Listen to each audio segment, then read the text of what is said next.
E aqui a nossa equipe não para, estamos de olho em tudo que está acontecendo também do nosso estado. E hoje a gente volta a falar sobre o caso muito triste que chocou o país envolvendo a morte de uma jovem, Clara Maria Venâncio Rodrigues.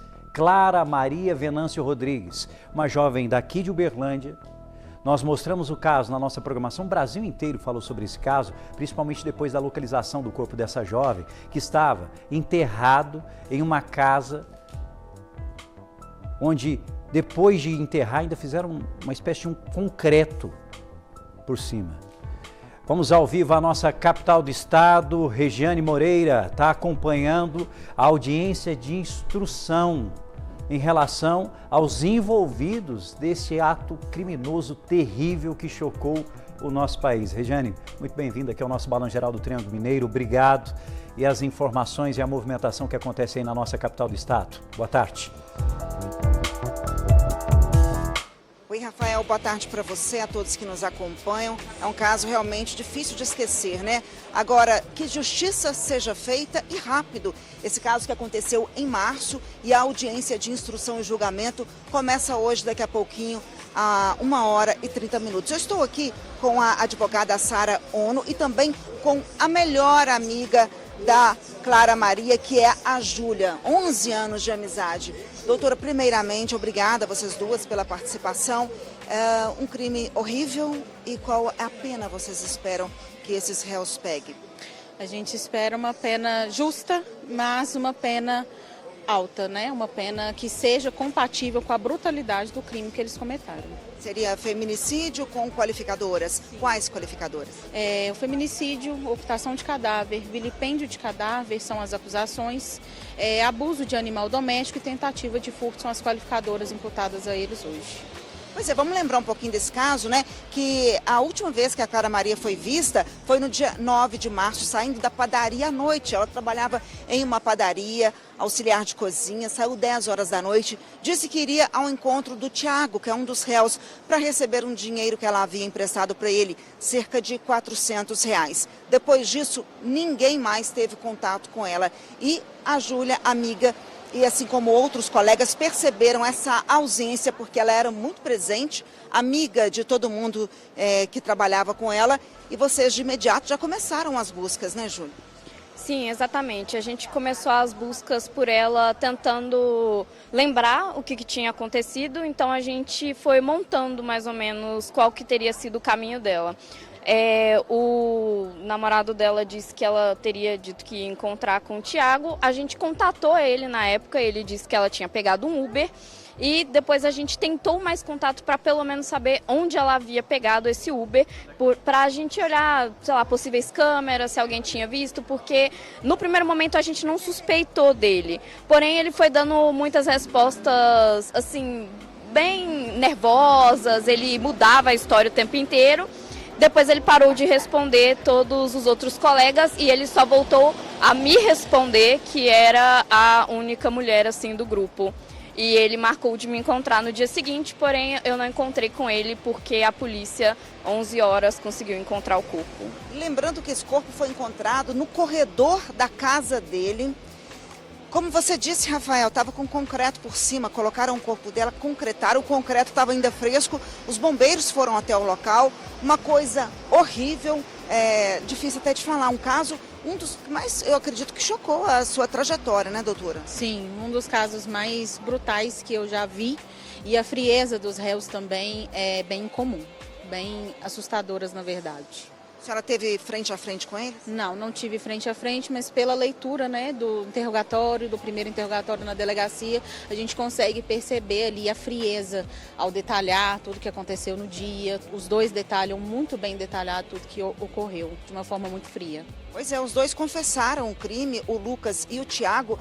Agora, a motivação fica aí sem entender muito, porque tem essa questão do dinheiro que o Tiago devia a ela, mas também tem um outro fator. As pessoas contam que o Tiago se interessava, gostaria de ter um relacionamento com a Clara Maria e ela tinha um outro companheiro e talvez isso, né, Júlia, pelo que você tomou conhecimento, pode ser um dos motivadores. Sim, com certeza. No ano novo ele tentou dar muitas investidas nela, todas recusadas, e o momento que ele falou para ela que gostaria de pagar a dívida foi um dia depois dele ter visto ela com o companheiro. Então a gente acredita que foi sim um atrativo só para chamar ela, atrair ela para o local e eles fazerem isso. Então a gente acredita que tem assim uma motivação. Você hoje vai ser ouvida como testemunha. Sim, hoje eu fui aqui intimada para depor por conta de todos os detalhes que aconteceram durante esses dias que a gente procurou ela e hoje eu vou estar aqui para tentar fazer a justiça. Pode ser que os réus não compareçam, né? O que vocês têm de informação dessa audiência hoje? Aparentemente eles vão comparecer na audiência de forma virtual, de forma online, né? Para depor e dar o interrogatório deles. Quem mais participa? Os advogados, né, de defesa, todas as testemunhas de acusação, de defesa, bem como a juíza e todos os serventuários do Tribunal do Júri. Doutora, a gente costuma ver casos como esse terem um desfecho muito tempo depois, anos depois. Por que a senhora acredita que esse caso está tendo esse julgamento tão rapidamente assim? De fato, a audiência ela foi marcada bem rápido e isso, graças a Deus, é muito bom. Mas a gente acredita pela brutalidade do crime, né? Como a sociedade está chocada, principalmente aqui em Belo Horizonte, em Uberlândia. A gente teve notícias de que a reportagem, as notícias desse crime, elas foram passadas até em jornais internacionais. Então a gente acredita que pela brutalidade do crime, pela repercussão midiática e social, né? Requerendo justiça por Clara. A gente lembra que a família dela é de Uberlândia, as irmãs vieram para cá. Eu, inclusive, conversei com duas irmãs dela, estavam arrasadas. Nós estávamos juntas, inclusive, né? Uma cena assim, a gente só de lembrar, a gente arrepia, Rafael, porque é uma história terrível. Então, ela é de Uberlândia, morava lá a família, né? Na verdade, ela é natural de BH, né? Mas a família morava lá. Só que ela estava já morando aqui, já tinha algum tempo, inclusive artista, né? E conta pra gente, assim, quem era Clara Maria? A Clara Maria foi a pessoa mais incrível que eu conheci na minha vida. Ela era mais do que uma amiga para mim, ela era uma irmã, ela era minha família.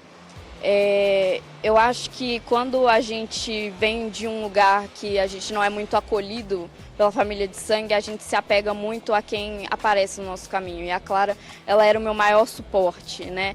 Na época, muitas pessoas ficaram impressionadas, principalmente na delegacia, por todas as buscas, mas eu estava de fato procurando uma irmã, uma pessoa que sempre cuidou de mim, era uma pessoa incrível.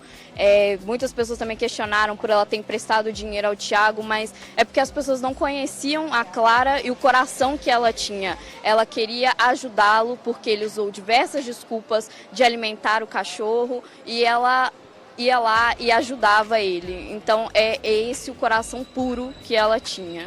Muito obrigada pelas informações nesse momento tão difícil. E nós todos agora, né, Rafael, ficamos aqui aguardando por justiça. Essa audiência pode terminar hoje, como pode não terminar também. É uma situação muito delicada que chocou o Brasil inteiro. Regiane, leva meu abraço, por favor, à família, principalmente a essa amiga que, como ela mesma disse, ela perdeu uma irmã. Eu lembro que aqui na nossa programação, a gente conversou também com os familiares de Uberlândia, ela que é natural de Uberlândia, mas estava morando aí em Belo Horizonte, sempre foi muito apaixonada por grafite, por arte, por skate, ela gostava muito disso e ela foi ali para aquela região por se identificar exatamente com o seu gosto e começou a trabalhar, a correr atrás dos seus sonhos ali e infelizmente foi morta dessa forma, com muita crueldade. Que bom que no período da prisão entenderam a possibilidade aí desses dois até de fugirem. Houve então a prisão preventiva para garantir que eles continuassem presos até essa audiência, até a audiência de instrução e até o julgamento. Então, a gente vai continuar acompanhando, Regiane está lá, toda a equipe da Record acompanhando de perto e ao longo aqui da nossa programação a gente vai estar trazendo os desdobramentos. Provavelmente é um caso que vai demorar, com toda certeza, mas nós vamos estar de olho e trazendo toda a repercussão em relação a esse caso. Agora, qual a pena